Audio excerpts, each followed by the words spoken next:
Ek praat nou die dag met iemand wat voorraadopname moes geneem het by sy werk en die persoon het my vertel van die frustrasies wat saam met voorraadopname gaan.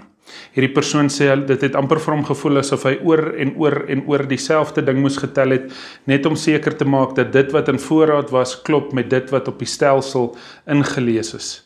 En toe het ek 'n bietjie nagedink oor my en jou lewe. Het ek en jy al ooit die moeite gedoen om te gaan sit en 'n voorraadopname van ons eie lewe te maak? Partykeer raak ons ook maar gefrustreerd, net soos wat mense wat voorraadopname doen by die werk gefrustreerd raak. Partykeer kyk ons na ons lewe en dan dink ons aan al die geleenthede wat ons deur ons vingers laat glip het. Dan dink ons aan al die wat as geleenthede van ons lewe. Wat as ek daardie pad gevat het eerder as hierdie pad?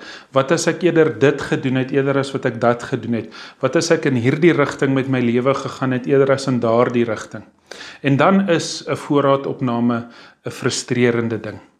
Maar in Psalm 136 sien ons 'n ander tipe voorraadopname. Nie een wat geleë is of sy fondament het in frustrasie nie, maar een wat sy fondasie het in absolute dankbaarheid. Die psalmdigter begin eintlik in Psalm 136 deur die grootheid van die Here te besing. En dan in die res van die psalm, in elke liewe vers, noem die psalmdigter op wat die Here in sy lewe of in die volk Israel se lewe gedoen het.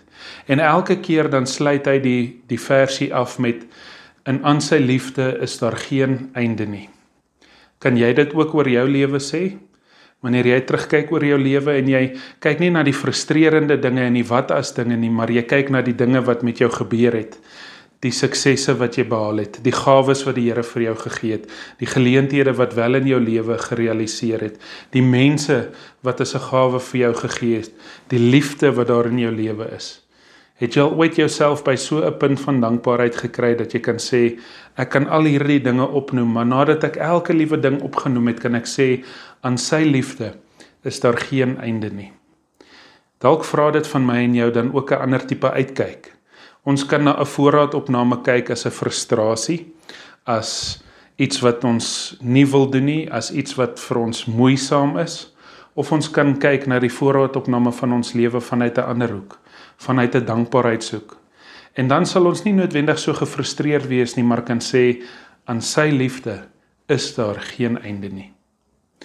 Hemelvader, baie dankie vir elke liewe ding en elke liewe mens en elke liewe situasie en elke liewe geleentheid wat ons in ons lewens het. Ons weet dit is alles gawes uit die hand uit. En dankie dat ons soos die psalmdigter ook kan sê, aan u liefde is daar geen einde nie. Vader, help ons om daardie oë te hê om na ons eie voorraadopnames te doen en nie oë te hê van frustrasie en wanhoop nie. En ons weet, ons kan net daardie oë van u afvra. Ons vra dit alles in u naam. Amen. Baie dankie dat jy vandag ingeskakel het. Ons sien seker mekaar gou weer.